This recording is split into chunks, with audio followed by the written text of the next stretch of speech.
오늘 본문은 예수님의 두 번째 자기 선언입니다. 예수님께서 말씀하시기를 나는 세상의 빛이다 라고 말씀하시죠. 세상의 빛, 세상의 빛. 이게 무슨 의미일까? 그리고 예수님이 왜 이 말씀을 하실까? 당연히 계속해서 말씀드리지만 예수님 자신을 드러내기 위해서 하시는 말씀일 텐데요. 그것이 우리에게 주는 메시지가 있습니다.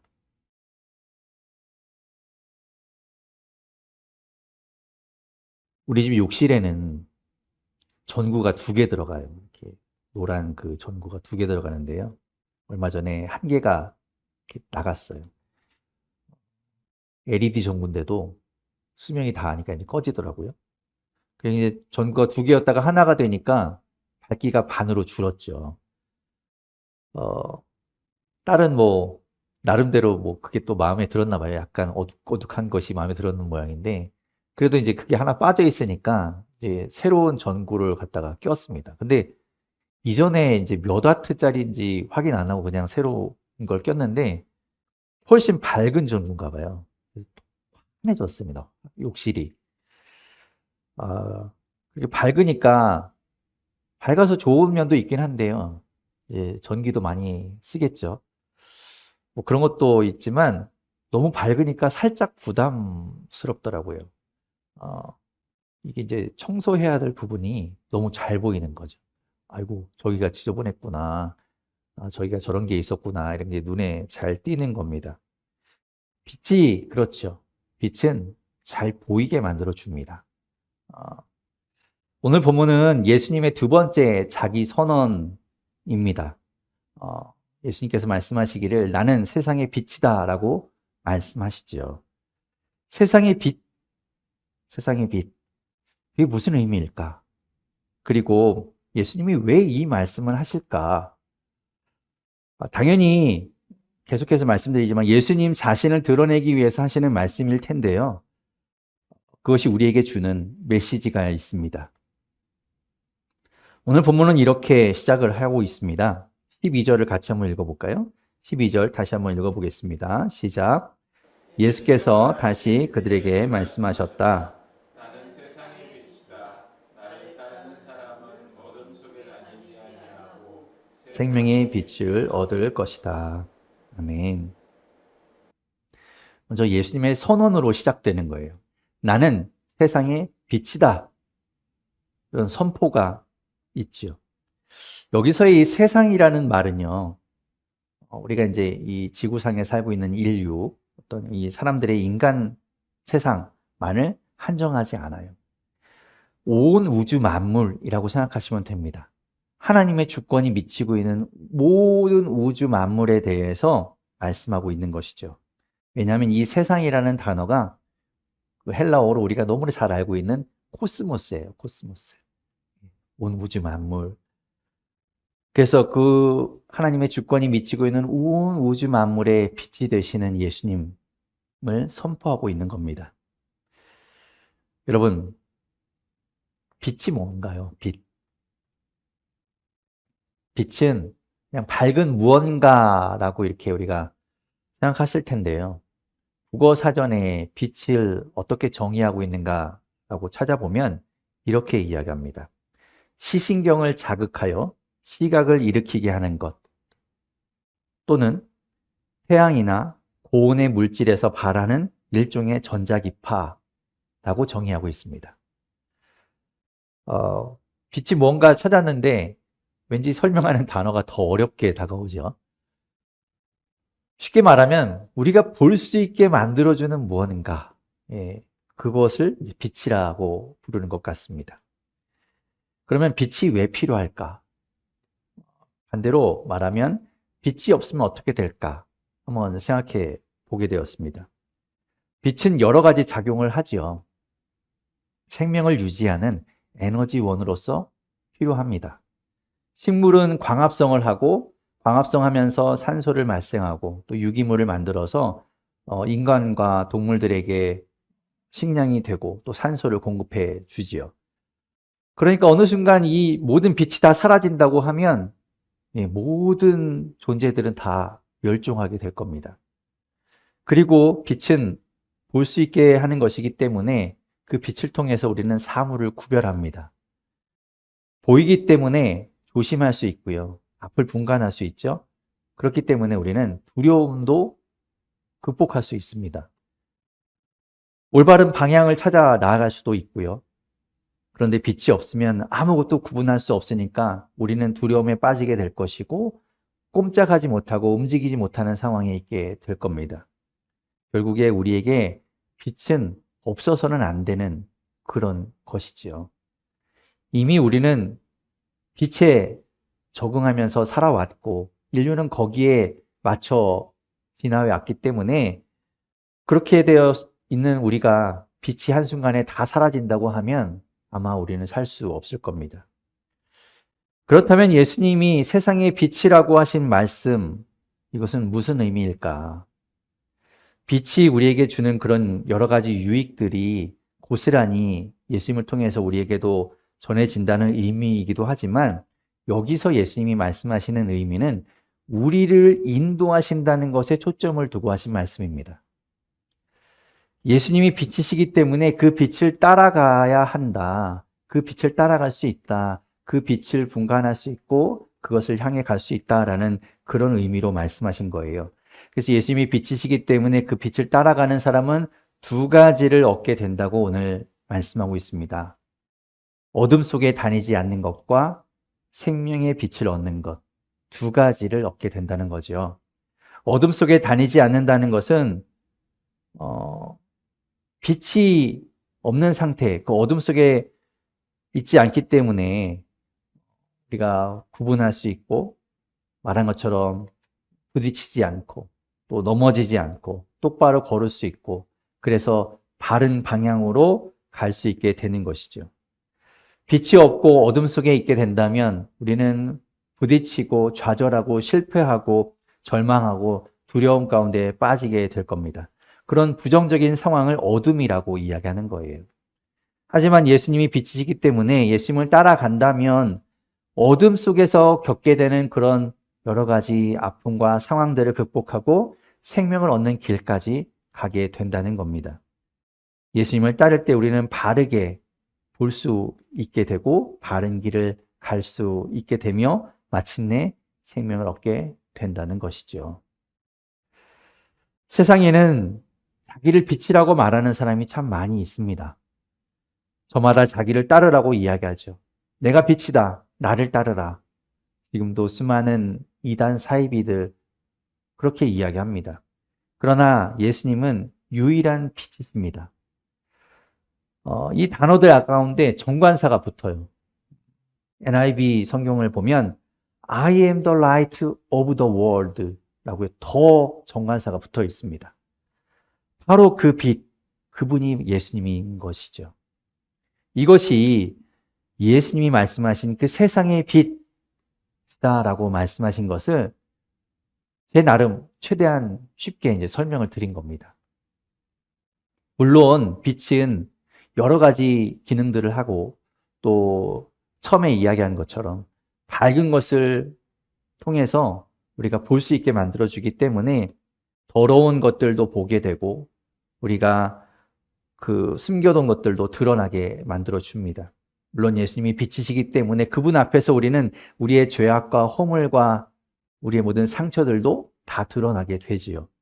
그것 또한 사실입니다. 그분 앞에서 우리는 숨길 수 없고 꾸밀 수 없어요. 모든 죄악이 다 드러나고 모든 아픔이 다 드러나고 모든 상처가 다 드러나기 때문에 그분 앞에서 우리는 회개하고 죄의 사함을 받고 그분의 위로와 그분의 만지심을 통해서 우리가 회복을 얻게 되는 것이죠. 하지만 오늘 말씀에 여기서는 그런 의미보다는 말씀드린 것처럼 우리를 옳은 길로 생명의 길로 인도하시는 그 예수님께 초점이 맞춰져 있습니다. 그렇다면 예수님이 세상의 빛, 우리를 인도하시는 빛이구나라는 걸 우리가 알았습니다. 그런데 그것을 아는 것으로 끝나는 게 아니라 오늘 이 이야기를 예수님이 그러면 왜 하시는 것인가? 이것 또한 굉장히 중요한 우리가 놓치면 안 되는 것입니다. 예수님이 세상의 빛이라고 말씀하시는데 이제 알았으니 됐다라는 것이 아니라 예수님이 이것을 설명하시고 이것을 말씀하시는 그 배경에 대해서 우리가 살펴볼 필요가 있습니다. 오늘 본문 20절에 이렇게 말씀하고 있어요. 같이 한번 20절 읽어보겠습니다. 시작. 이것은 예수께서 성전에서 가르치실 때 헌금궤가 있는 데서 하신 말씀이다. 그러나 그를 잡는 사람이 아무도 없었다. 그것은 아직도 그의 때가 이르지 않았기 때문이다. 아멘. 이 이야기를 괜히 저자가 이렇게 써놓은 것이 아닙니다. 지금 여기가 어디인가를 밝히고 있는 거죠. 성전이라고 이야기합니다. 그 가운데서도, 성전 가운데서도 헌금궤가 있는 곳이라고 말씀하고 있죠. 예수님이 지금 성전에 계시다는 거예요. 그러면 예수님이 성전에 계시다는 말은 유대인의 명절 가운데 하나라는 말이죠. 유대인의 명절인 유월절, 맥주절, 초막절 가운데 그 중에 하나일 거예요. 그런데 이전에도 한번 말씀드렸지만 유월절은 2장, 6장, 11장에 나오기 때문에 유월절은 아닐 것이고 그렇다면 언제인가? 이때는 초막절입니다. 초막절. 7장에서 이 앞장에서 예수님이 초막절을 이제 맞이하면서 사람들이 초막절이 가까워지자 예루살렘 성전의 그 명절을 지키기 위해서 이제 가게 되는 이야기가 나오는데 그때 예수님의 형제들이 약간 예수님을 비웃으며 이야기하죠. 성전에 가라. 예루살렘 가서 드러내라. 라고 이제 막 이야기합니다. 근데 예수님은 이번 명절에는 가지 않겠다.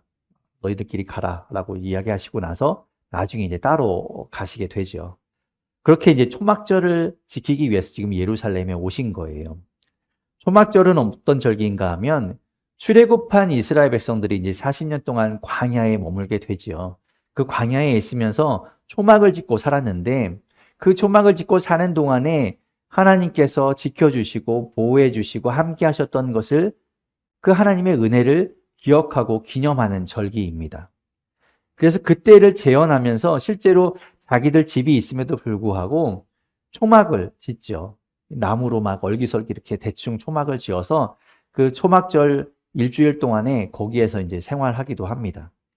그런 의미에서 장막절이라고도 부르기도 하는데요. 이때가 이제 히브리인의 달력으로 따지면 7월 15일부터 일주일간입니다. 그것을 양력으로 계산하면 한 9월에서 10월 정도 돼요. 그러니까 이제 가을이죠. 그러면 추수할 때가 되잖아요. 그래서 마침 이때가 이제 추수할 시기가 되기 때문에 추수한 것을 하나님 앞에 감사하는 절기와 이제 맞물리게 되어서 이때는 이제 수장절이라고 부르기도 합니다. 추수한 것을 하나님 앞에 드린다라는 의미죠. 그러니까 이 초막절, 어쨌든 이 초막절의 절기, 이 중요한 절기를 지키기 위해서 전국 각지에서 사람들이 예루살렘으로 모여들었고 성전에서 하나님 앞에 제사하기 위해서 막 다 모였으니까 성전은 굉장히 막 시끌시끌 붐비는 곳이었을 겁니다. 그리고 이 초막절에는 마치 성화대 같이 커다란 등불들을 준비해 놔서 그래서 온 성전을 이렇게 밝게 만들었습니다. 말 그대로 정말 막 축제와 같은 그런 분위기였을 거예요. 저녁인데도 밝고 사람들은 북적이고 막 그런 상황이죠. 그런 성전에서 헌금궤가 있는 곳, 그곳에서 예수님이 계셨다. 이 헌금궤가 있는 곳은 성전에 들어가서 누구나 다 이제 헌금을 하게 되는, 거쳐가는 곳. 그러니까 가장 붐비는 곳이기도 하겠지요. 그곳에서 수많은 사람들이 성전에 들어가는 그 길목에서 예수님이 하신 말씀인 거예요. 이 말씀을 하기 전에, 요 말씀을 읽기 전에 바로 중요한 사건이 하나 있었습니다. 그 사건이 뭔가 하면 가늠한 여인이 현장에서 붙잡혀온 사건입니다. 지금 예수님이 헌금궤에 있는 곳에서 사람들에게 지금 가르치고 계시는 가운데 종교 지도자들이 웬 여자를 하나 붙잡아서 예수님 앞에 끌어다 놓은 거예요. 그들은 예수님을 어떻게든 이렇게 얽어매어서 고발하고자 했던 것이죠. 그들이 이야기합니다. 선생님, 이 여자가 간음하다가 현장에서 붙잡혔습니다. 모세의 율법에 의하면 돌로 쳐서 죽이라고 했습니다. 선생님은 뭐라고 하시겠습니까? 어떠한 대답을 하더라도 이들은 예수님을 함정에 빠뜨리려고 준비한 겁니다. 풀어주라고 한다면 그러면 율법을 어기는 것이니까 당연히 율법을 위반한 자, 그렇기 때문에 고발할 수 있을 것이고, 율법대로 죽이라고 한다면 사형을 언도한 것이기 때문에 당시의 로마법에 위반하는 것이고, 동시에 율법을 잘 모르는 자라고 그렇게 했겠죠. 율법에는 간음한 자 현장에서 남녀 모두를 잡아다가 죽이라고 했으니까 남자는 어디 갔느냐 따져야 하는데 여자만 죽이라고 한다면 그것 또한 율법을 잘 모른다고 말했을 겁니다. 그리고 예수님이 평소에는 맨날 사랑하라, 용서하라, 자비를 베풀라라고 말씀하셨는데 이렇게 무자비하게 여자를 죽이라고 할 수 있는가라고 비난했겠지요. 그때 예수님이 말씀하셨습니다. 너희 가운데 죄가 없는 사람이 먼저 이 여자에게 돌을 던져라. 그러자 모두 슬금슬금 뒷걸음쳐서 도망갔습니다. 예수님은 이 여인을 향하여 죄가 없다고 말씀하신 것이 아닙니다. 죄가 있지요. 잘못한 것이지요. 다만 그 죄를 예수님은 용서하신 거예요. 나도 너를 정죄하지 않는다. 가서 이제부터 다시는 죄를 짓지 말아라 라고 말씀하시죠. 그리고 나서 그 뒤에 바로 나는 세상의 빛이다 라고 말씀하신 거예요. 죄 지을 수 있는 상황, 어둠 가운데 있을 수 있는 그런 상황 가운데 예수님이 말씀하신 겁니다. 내가 세상의 빛이니 나를 따르라. 거기 있던 사람들은 모두 다 율법에 갇혀 있었습니다. 율법을 지키는 절기, 이 초막절에 율법을 따라서 제사하는 성전에 율법을 지키는 그 행위대로 헌금을 하려고 하는 헌금계 옆에 있으면서 자기들은 율법을 잘 지키고 있으니까 율법을 따라 살고 있으니까 옳은 사람이라고 생각하고 자기들은 어둠 가운데 있지 않고 빛 가운데 살아간다고 생각했겠지만 지금 세상의 빛이라고 선포하시는 예수님을 바로 보지 못하고 참된 빛이 앞에 있음에도 불구하고 깨닫지 못하는 실제로 영적인 어둠 가운데 있는 자들임을 예수님은 말씀하고 있는 거예요.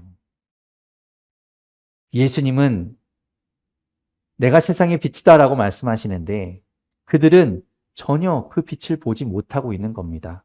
받아들이지 못하고 있는 거예요. 그러면서 그들은 이렇게 이야기하죠. 오늘 보면 13절입니다. 같이 한번 13절 읽어보겠습니다. 시작. 바리새파 사람들이 예수께 말하였다. 당신이 스스로 자신에 대하여 증언하니 당신의 증언은 참되지 못하오. 이들은 율법에 해박하죠. 바리새파 사람들은 율법을 철저하게 지켰던 사람들입니다. 그러한 철저한 율법 준수자였던 바리새파 사람들이 예수님의 말씀에 율법으로 반박하고 나선 겁니다. 당신이 스스로 자신에 대해서 증언하다니 그 증언은 참되지 못하오. 인정할 수 없소. 라는 말입니다. 율법에는 두세 사람의 증언으로 확정된다라는 말씀이 있거든요. 신명기 19장 15절에 이렇게 말씀하고 있습니다. 제가 읽어볼게요. 어떤 잘못이나 어떤 범죄라도 한 사람의 증언만으로는 판정할 수 없습니다. 두세 사람의 증언이 있어야만 그 일을 확정할 수 있습니다. 라는 말씀이 있습니다. 이 말씀을 가지고 그들은 지금 들이대고 있는 거예요. 그러나 사실 이것도 잘못된 적용이죠. 왜냐하면 이 경우는 잘못이나 범죄한 경우에 법정에서 쓰일 때 그렇게 적용되는 말씀인데 그들은 이걸 지금 예수님에게 끌어와서 적용하는 겁니다. 예수님이 뭔가 죄를 지은 것도 아닌데 거기에 지금 나름대로 자기들이 율법을 잘 안다고 생각하면서 거기에 적용해서 이야기하고 있는 것이죠. 아마도 옆에 있던 사람들은 그들이 이야기를 들으면서 생각했을 겁니다. 오, 맞네. 혼자서 이야기하면 그 소용없지. 야, 역시 바리새파 사람들이 율법을 잘 아는구만. 율법을 들이대니까 뭐 별 수 없네. 아마 이렇게 생각했겠죠. 예수님은 그들의 반론에 대해서 이렇게 변증하십니다. 오늘 본문 14절에서부터 16절에 예수님이 이렇게 말씀하시는데요. 같이 한번 읽어보겠습니다. 시작. 예수께서 그들에게 말씀하셨다. 비록 내가 나 자신에 대하여 증언할지라도 내 증언은 참되다. 나는 내가 어디에서 와서 어디로 가는지를 알고 있기 때문이다. 그러나 너희는 내가 어디에서 왔는지도 모르고 어디로 가는지도 모른다. 너희는 사람이 정한 기준을 따라 심판한다. 나는 아무도 심판하지 않는다. 그러나 내가 심판하면 내 심판은 참되다. 그것은 내가 혼자 있는 것이 아니라 나를 보내신 아버지께서 나와 함께 하시기 때문이다. 아멘. 변증이죠. 예. 이게 얼핏 보면 이게 무슨 말인가 라고 생각되실 수도 있어요. 예수님이 자신에 대해서 증언하시더라도 그 증언은 참되다 라고 말씀하십니다. 예수님이 어떤 분이고 어디에서 온 분이고 또 어디로 가는지 그것은 예수님만 아시죠. 사람들은 모릅니다.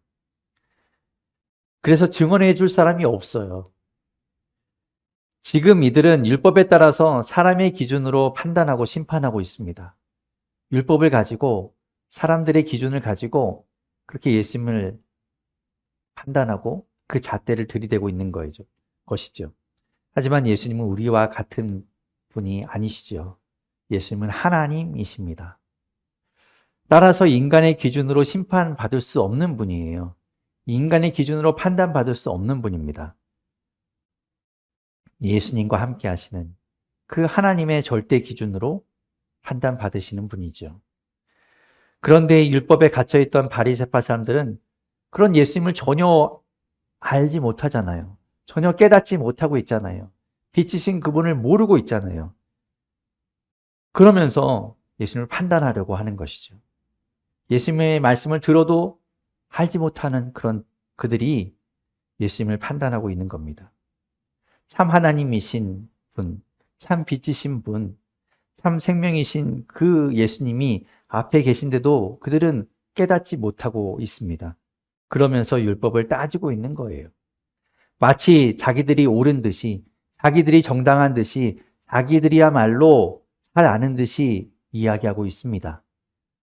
하지만 그들은 정작 어둠 가운데 있어서 빛이 필요한 사람들임에도 불구하고 자기들이 그걸 깨닫지 못하고 있는 것이죠.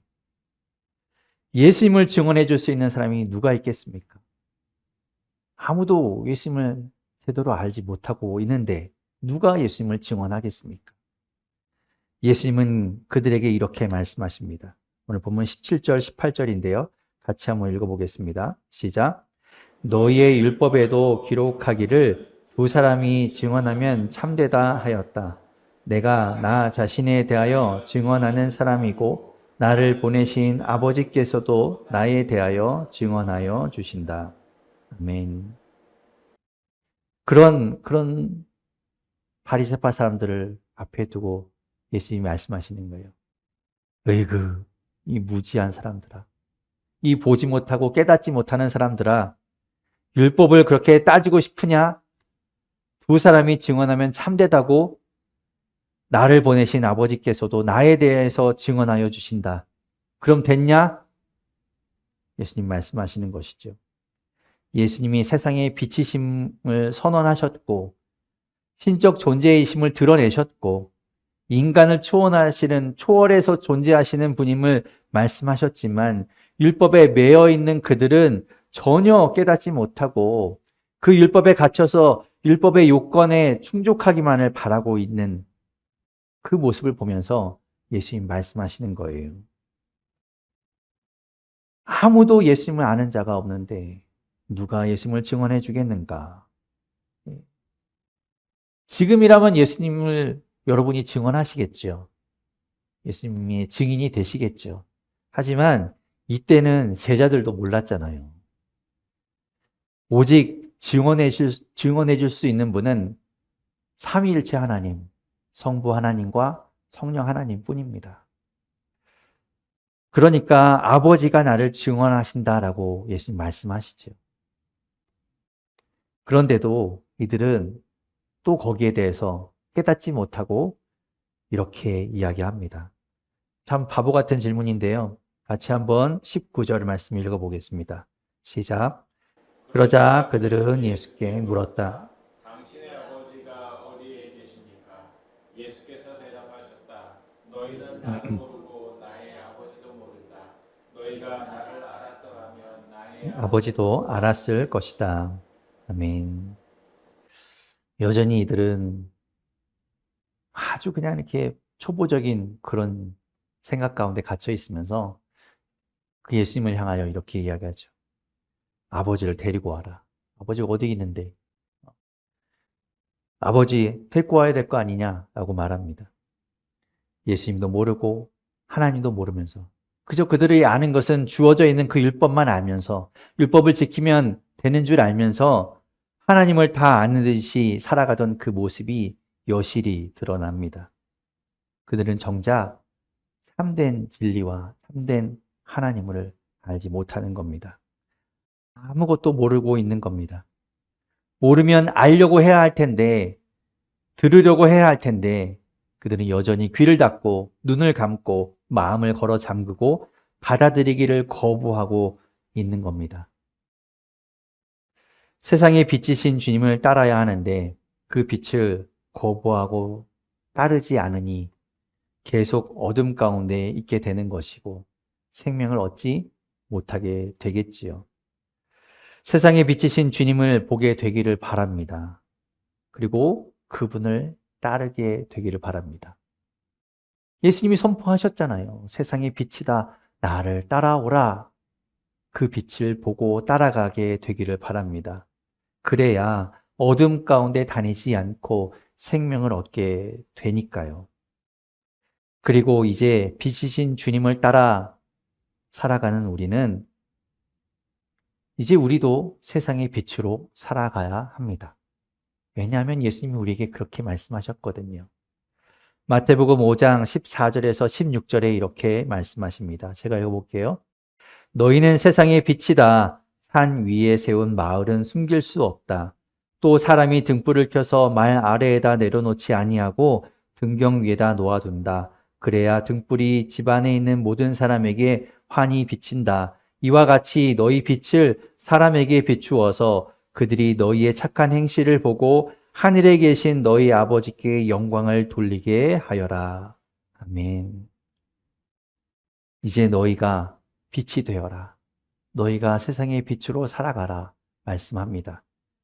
주님을 드러내는 빛, 주님께로 인도하는 빛, 하나님 아버지께 영광을 돌리게 하는 그 빛으로 살아가라고 말씀합니다. 그런 반사체로 우리가 빛을 만드는 것은 아니지만 주님을 드러내는 반사체로 살아가는 저와 여러분 되기를 바랍니다.